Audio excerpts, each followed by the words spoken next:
আমাদের আজকের রেসিপি ঠাকুরবাড়ির দই মাছ। স্বাদে গন্ধে অতুলনীয় এই রান্নাটি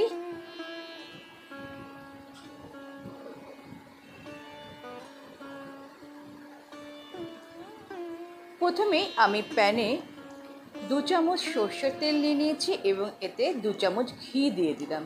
তখনকার দিনে পুরো ঘিতেই রান্না হতো, তবে এখানে আমি দুটো মিক্স করে নিলাম।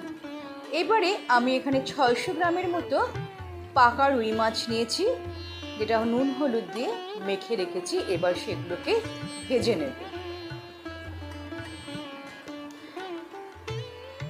যারা আমার চ্যানেলটিকে সাবস্ক্রাইব করেছেন তাদের তো অসংখ্য ধন্যবাদ, আর যারা এখনও করেননি প্লিজ সাবস্ক্রাইব করে পাশে থাকবেন, পাশে থাকা বেল আইকনটিকে প্রেস করবেন এবং আপনারা কমেন্ট করতে ভুলবেন না এবং প্রচুর প্রচুর পরিমাণে শেয়ার করবেন।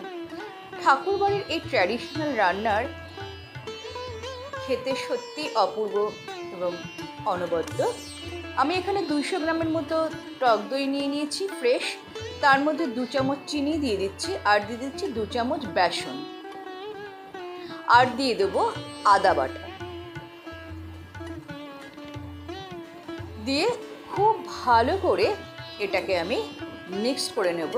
মাথায় রাখতে হবে যেন এর মধ্যে কোনো লাম্পস না থাকে। মাছগুলো ভাজা হয়ে গেলে আমি এখানে 2টো আলু খুব পাতলা পাতলা করে কেটে দিয়েছি, সেগুলোকে ভেজে নিচ্ছি ওই মাছ ভাজার তেলে।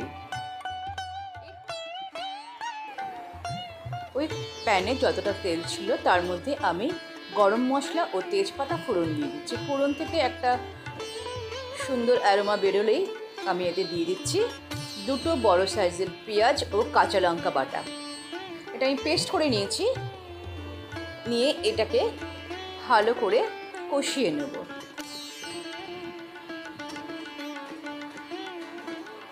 এই রান্নাটি সাদা ভাতের সাথে বা পোলাওয়ের সাথে খেতে খুব ভালো লাগে। আমি এখানে আন্দাজ মতো নুন দিয়ে দিলাম, দিয়ে ভালো করে কষাবো। এর মধ্যে দিয়ে দিচ্ছি সামান্য পরিমাণে হলুদ গুঁড়ো ও লাল লঙ্কার গুঁড়ো, দিয়ে ভালো করে কষাতে থাকবো।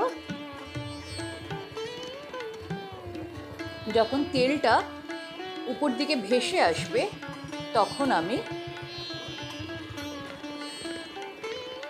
এতে দইটা দিয়ে দেব। খেয়াল রাখতে হবে দই যখন দেব তখন কিন্তু একদম সিমে থাকবে গ্যাসের ফ্লেমটা। দইয়ের বাটি ধুয়ে সামান্যতম জল দিচ্ছি, মানে যতটা পরিমাণ ঝোল রাখবো ঠিক ততটুকুনি পরিমাণই আমি এতে দিয়ে দিলাম। এরপরে আমি একটু ঢাকনা দিয়ে ঢেকে দেবো, 4 থেকে 5 মিনিট ফুটতে দেবো। তারপরে সমস্ত মাছ ও আলুগুলো এতে আমি দিয়ে দিলাম।